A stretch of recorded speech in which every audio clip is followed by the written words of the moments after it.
You're listening to the Retirement Solution Podcast with John Hicks. Helping you solve the retirement puzzle. Welcome to the Retirement Solution with John Hicks. Here with John Hicks, I'm Jennifer Perry. We'd love to hear from you here on the Retirement Solution Podcast. You can always drop us an email with any questions for John at retirementsolutionradio.com. And so, John, today we're going to tackle actually 5 things that our listeners can do with their financial life while you're stuck at home. Yeah, so there's all kinds of things that are out there that, as we're home stewing, or we're, especially if we're already retired. Now, guys, I'm talking to you specifically because it's really interesting how we focus on things. Mm-hmm. So what I have found is a tremendous amount of our clients, whether they never in their life cared about having online access or seeing their statements all the time. No, they get them, of course. We all get them. We all have to get them. But they have been more nervous about making sure they have access to those things. Now, they weren't 6 months ago. They weren't 3 years ago. They weren't 10 years ago, but now they are. So my thought is this. Here's what we're really talking about. It's not about looking at our stuff every day. And by the way, let me go ahead and tell you real quick. If you want to make yourself go to an insane asylum fast, watch the market every day and worry about what your crap is doing every day. That is the quickest way to either be put on medication and or go to an insane asylum. And we don't want that for you. No, I don't want that. I want no piece of that. So here's what you do need to know.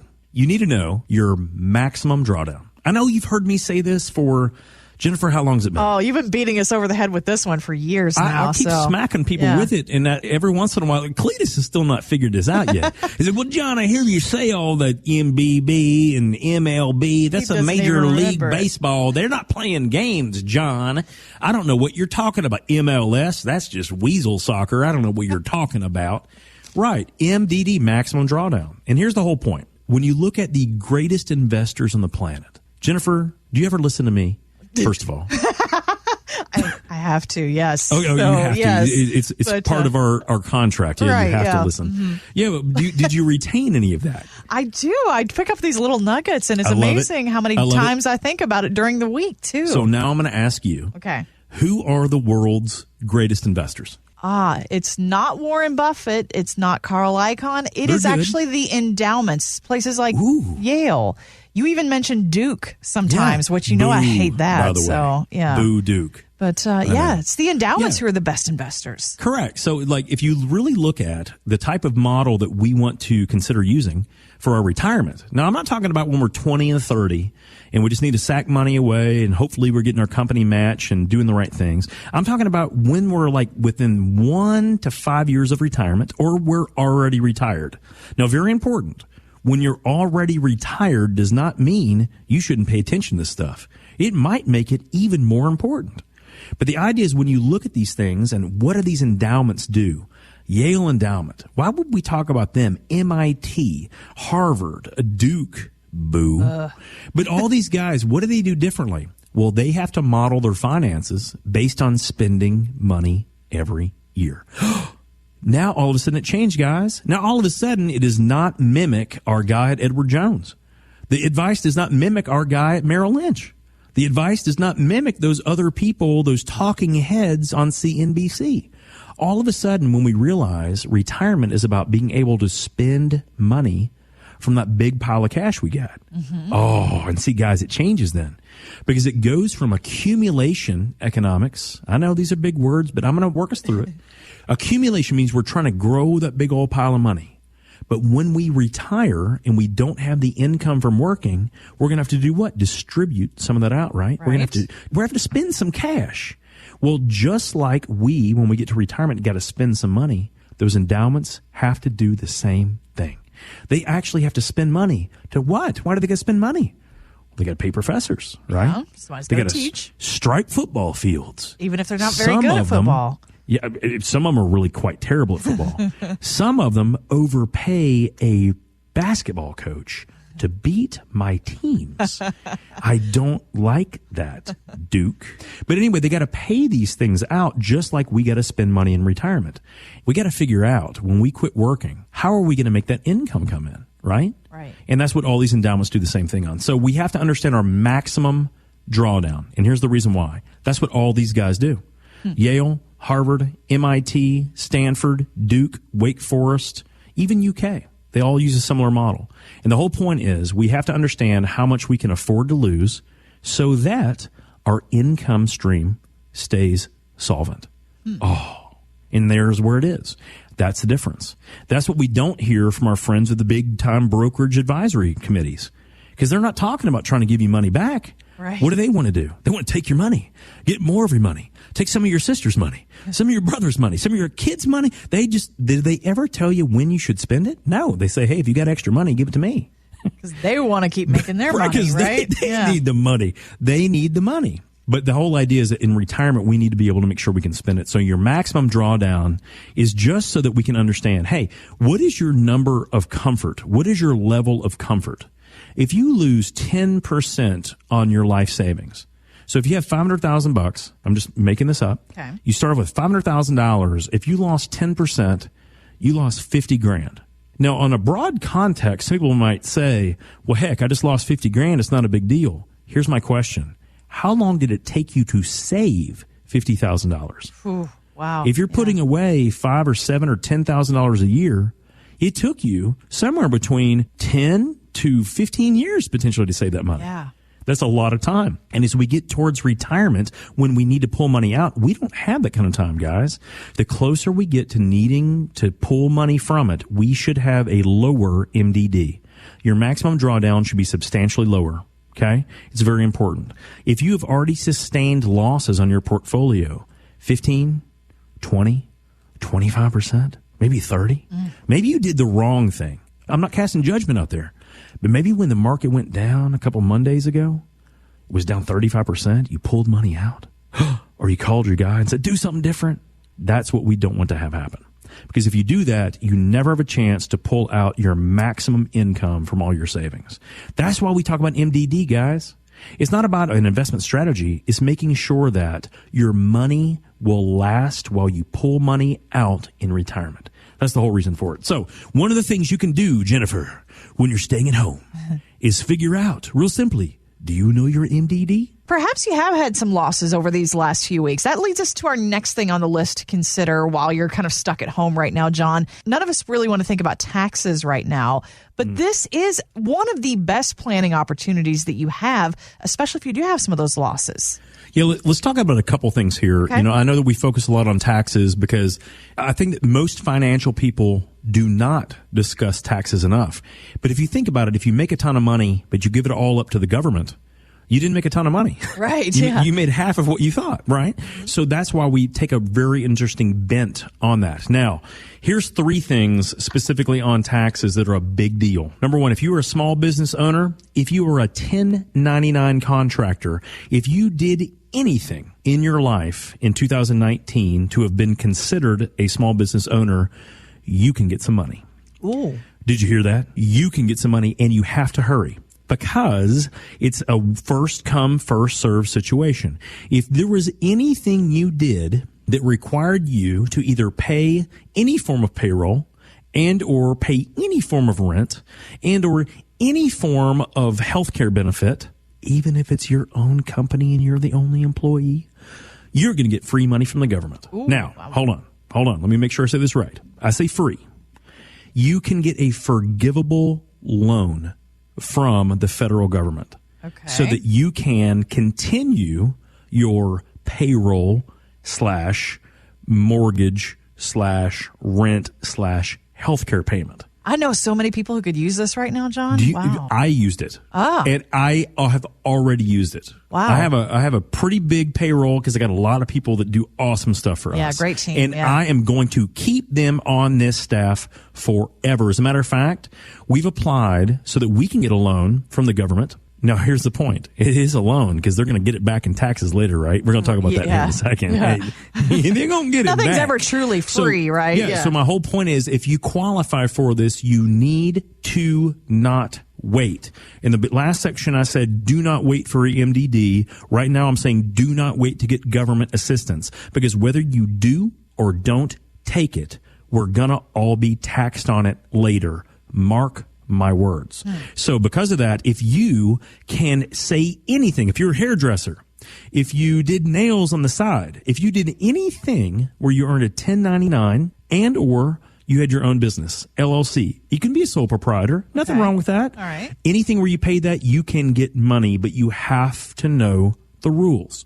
Now, I am not the dictum of the rules. You need to go to sba.gov.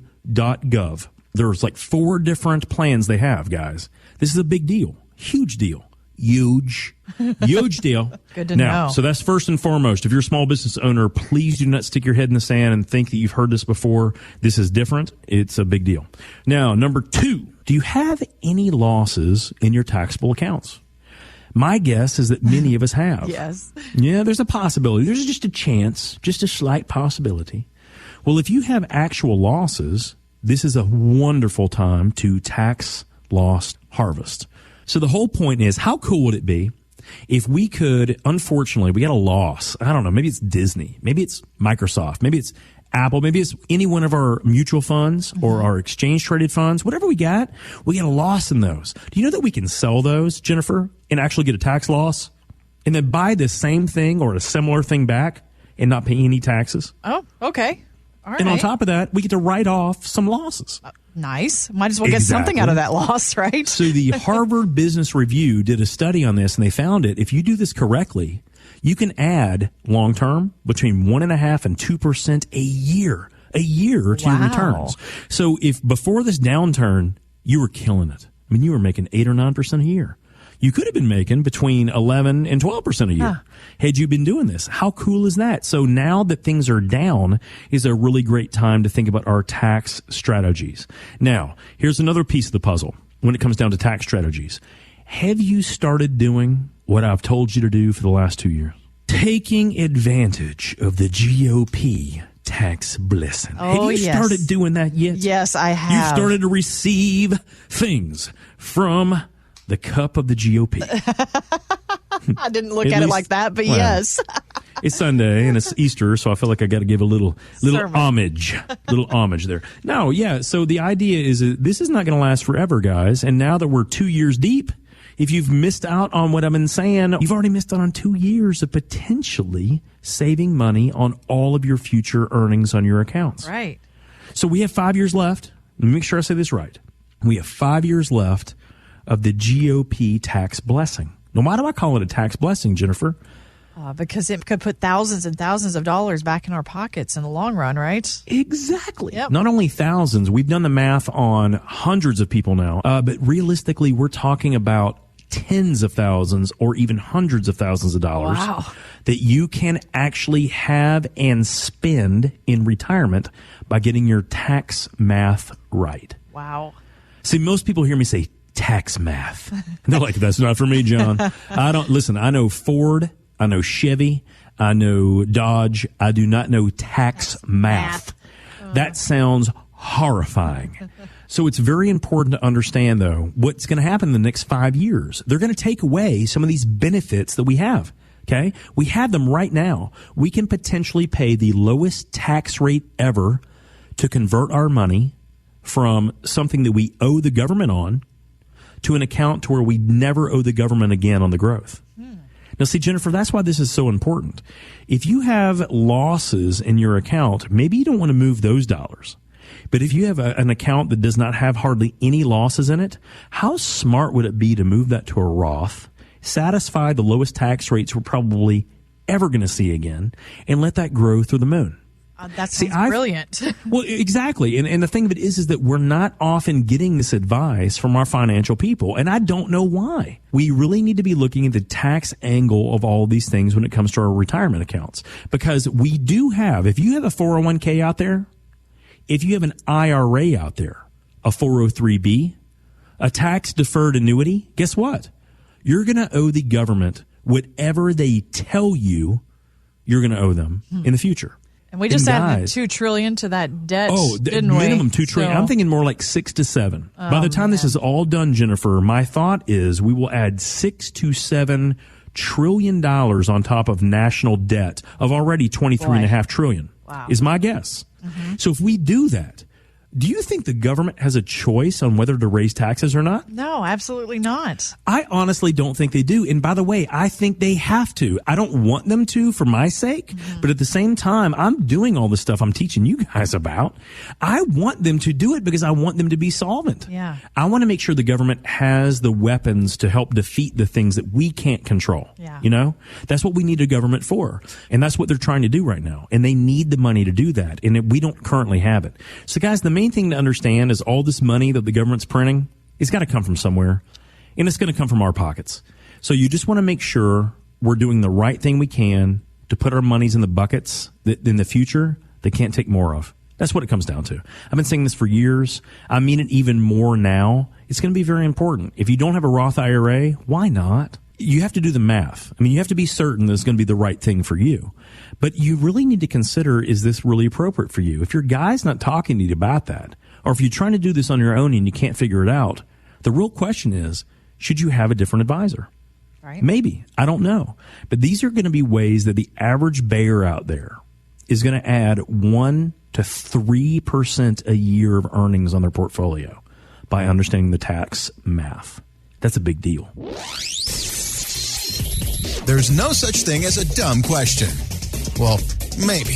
Either way, drop us yours at retirementsolutionradio.com. Our next step today actually affects people of a certain age, a certain number, John, because Congress did something really interesting with the stimulus package that affects RMDs. Can you explain this one to us? Yeah, so it was interesting. So since the market was down so much, so far, so fast, Congress decided it was going to say, hey, we're not going to make you take required minimum distributions for 2020. Okay. So if you were supposed to take RMDs, now you don't have to for this year. Nice. Okay. Now, what we've heard, and we don't yet know this is not in play yet, there's a chance you won't have to take them next year as well. Now, that has not yet been dictated, but that is kind of one of those things that's on the docket. But having said that, you don't have to take RMDs this year. Now, why is this important? Well, it changes your income flow. It changes your tax flow, and it gives you completely different alternatives on what you can do with that money. Okay. You can leave it in your accounts, let it do what it's doing, and not worry about it. Number 2, you could take those same dollars and convert it to a Roth IRA, and you know you're going to pay taxes on it just like you typically would, but you will never pay taxes again. Or number 3, you can decide to not listen to me at all, do nothing whatsoever, take it, not need it, and be screwed down the road. That does not sound like a good option. Right. No. So the idea is that if you're 70 and a half or over, or you're already taking RMDs, you don't have to do it. So the question is, do you need the money or do you not? If you don't need the money, I would give you 2 different thoughts. You got 2 choices. If you don't need the money, either convert it to a Roth, okay, and you'll never pay taxes again. Buy the good stuff, beating the snot out of, that can ride it through the roof, and or 2, don't take it. Let it stay where it's doing and do its own thing. Yeah, okay? recover. Yeah. Now, if you need the money, take the money. Sure. It's your money. Take it if you need it. But if it's down 20, 25, 30%, that's where you want to talk to your person. Or if you are your own person, talk to yourself. Go to a corona-free environment in your home. Maybe it's a broom closet. Maybe it's a small half bath. Can we take a Corona beer with us at least, though? You should. You should take some alcohol with you, because if you're down 25 to 30%, you're going to need a little liquid encouragement to even talk to yourself. Because here's the point: if you're down 20 to 25% and you're already taking RMDs, here's the question: why did you do that? Why? You did not have to go down that far at that age, based on your needs.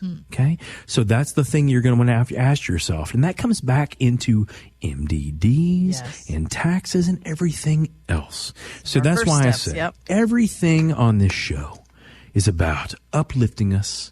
This is the springtime. Today is Easter Sunday. I want us to do the right thing. So if you need to have a discussion with yourself in that closet, have it real quick.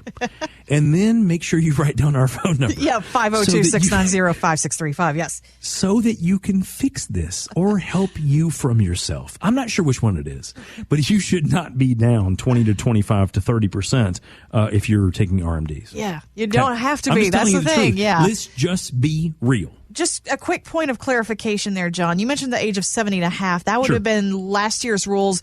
But again, Yeah. these RMD rules, they're so tricky in a normal time. Absolutely. But that changed for 2020. So 72-year-olds would have had to have taken them next year, right? But they don't have to now. Well, they don't have to take them this year. So if someone turns 72 this year, you were supposed to take your RMDs. Okay. So if you were supposed to take your RMD in 2020, no matter what age you are, you do not have to. Gotcha. Okay. So if you're 79, if you're 87, if you're older than Betty White, Betty White is 138 years old. No RMDs for Betty this year. No Sweet. RMDs for Betty White this year. So she is killing it when it Right. comes to that piece of the puzzle. She also does not have 25 to 30% losses in her portfolio. Probably Because she's not. smart. Yeah. She listens to the show. Smarter than the average No, I'm bear. being facetious. I have no idea if she listens to the We show. hope we wish in some world that she would listen to the I show. 'Cause have we not love seen her. Betty in a few months, No, but I hope we're she's getting a doing little well. concerned. Yeah, I want her in all the bubble wrap right now. Like, keep her Yes. away from everyone Bubble right wrap. now. Bubble wrap your relatives. Hey, can we hashtag that? Hey, everyone right now, just go out there and do I don't do Twitter, but we if have a you Twitter do- site, but I don't do it. But if you do, hashtag bubble wrap Betty White. Let's just see what Let's kind get of it movement trending. we can. Yeah. Let's don't. People be like, where did this come from? But Here's another how you hashtag make my RMDs great again. Even if that means not take them. That's what I'm talking about. Now, another thing that we could be doing with all this free time on our hands, John, is go back to one of the basics that you always tell us about here. Pick our weeds. No, make but sure we airate our soil. you need to get on that plant grass in in your the own fall. yard, but not that Make one. sure your kids don't bite your ankles when you're at home 24 hours a day. That's happening. Yeah. I do Yeah. have ankle biters in my house. I love those ankle biters, but it hurts. I'm not gonna lie. No, I good don't know. thing they're cute. Let's talk about the basics. Okay. So, what question were you asking specifically about? So you always say that you have to have multiple sources of income in retirement. So That's it's a right. good time to think about, okay, do I have enough of those sources? How many are we trying to target here, though? Well, let me be straight up. The average bear out there, and if you're listening to me, you're the average bear, because so am I. We're all the average bear. You need 3 to 5 completely different income sources in retirement. 3 to Specifically for 5. times like this, right? Well, this is the whole point. And let's talk about this for a second. Why do we need that? Well, if you get Social Security coming in, well, okay, for the moment, that's totally fine. For the moment.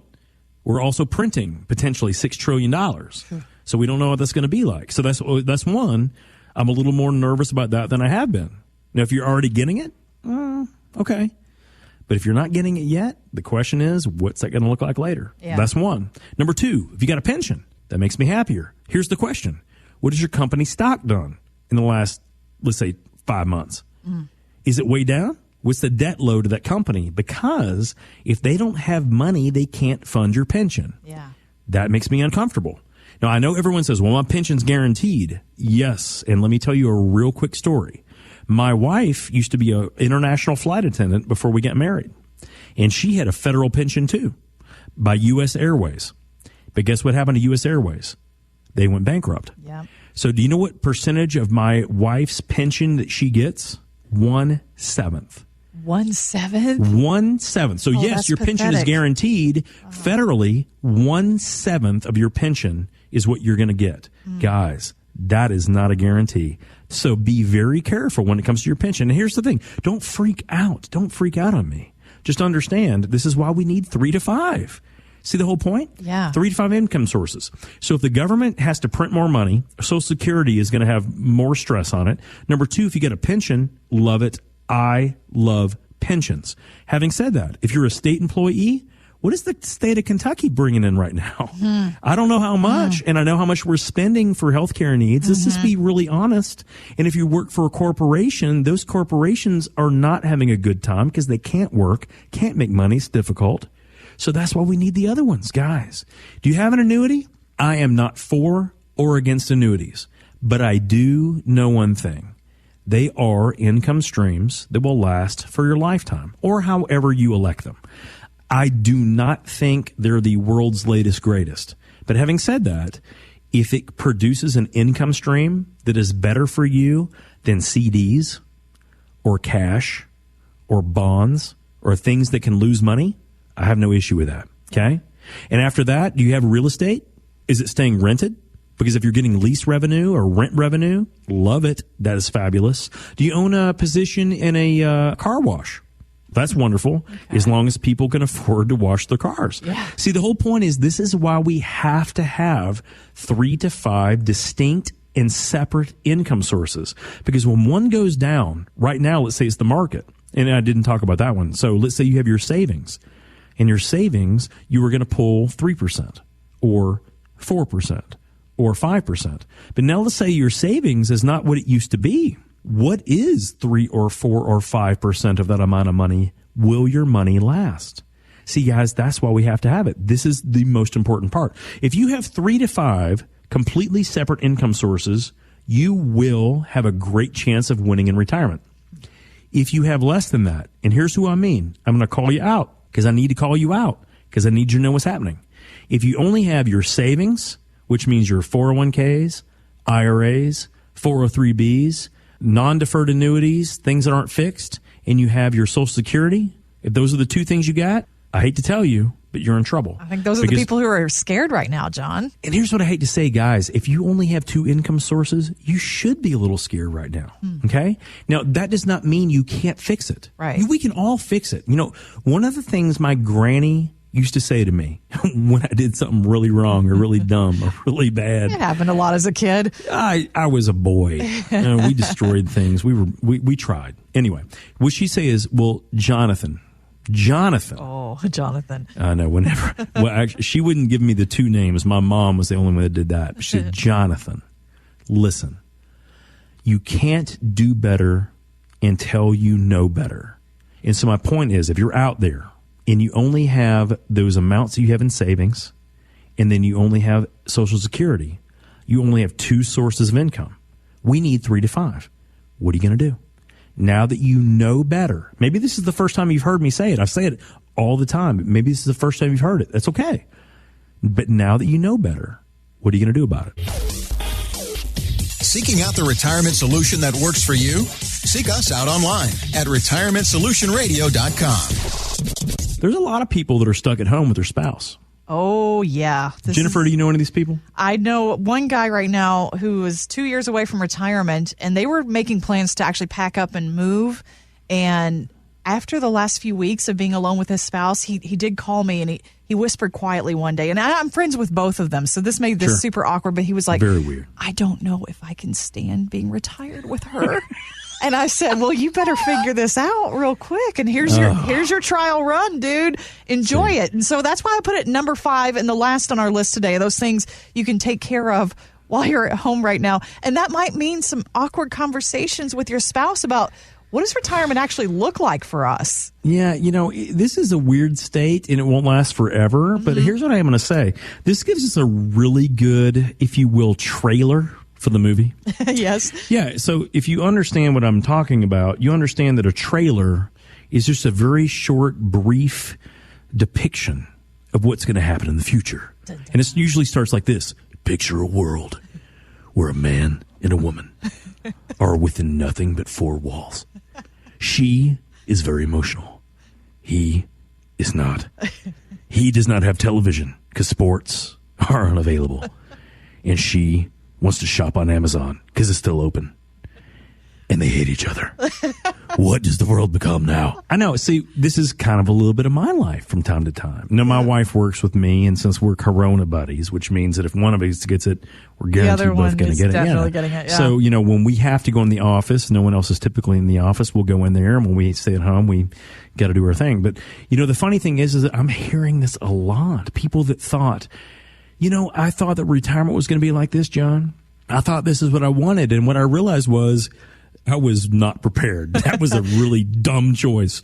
I'm like, well, listen. And by the way, guys, let me go ahead and tell you the story. It's real quick. And this is based on literally personal experiences.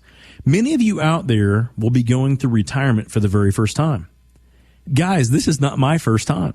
I've gone through this with you all over 1,000 times. Over and over and over. 1,000 times. Wow. I've gone through the same things that you're feeling, you're thinking, you're frustrated about, you don't know about, you can't even deal with some of these issues. I've heard this all before. You've had those whispered conversations, haven't you? Yeah. Yeah. Well, it was like, those whispers are usually different, Jennifer. Like, listen, John, here's what I'm very nervous about.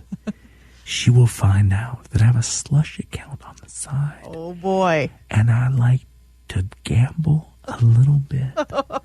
And I don't want her to know that. Well, she might be better off right now because you can't gamble very easily because there's no sports to gamble on. True.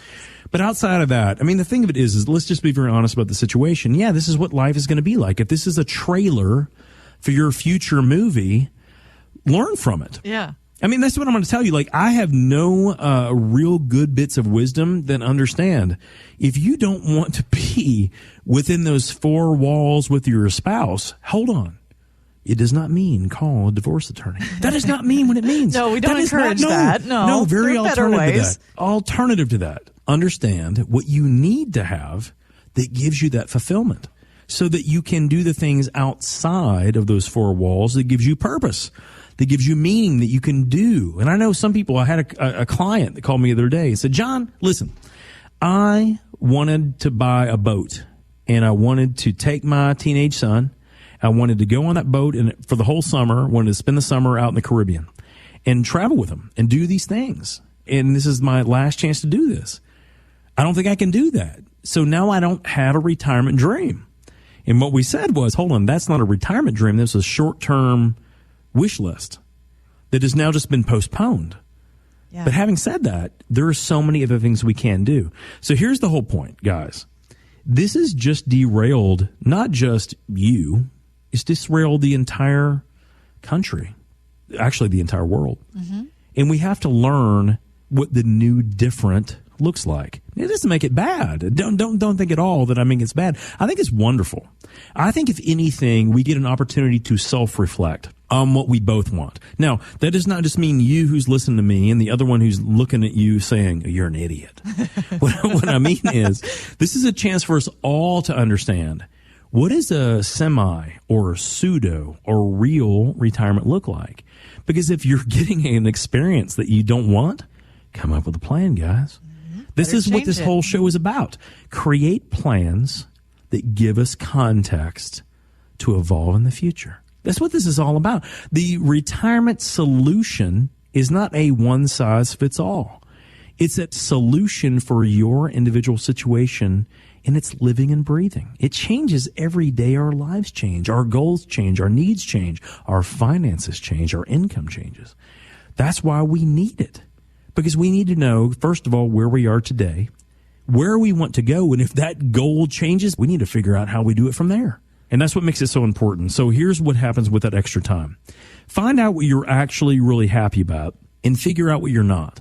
And then figure out the parts of your life you're missing on. What could you get? What would you need? How much is it going to cost? Who are you going to spend it with? And if you're getting that trailer to the movie, which one do you want to watch? Right. Here's the cool part. You all get to choose your own ending. You get to decide if this is not what you want, what do you want next? But you're going to have to make a decision.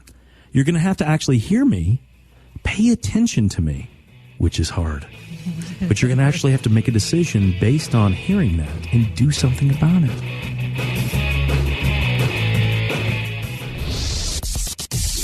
Have questions for John? Drop us an email at retirementsolutionradio.com.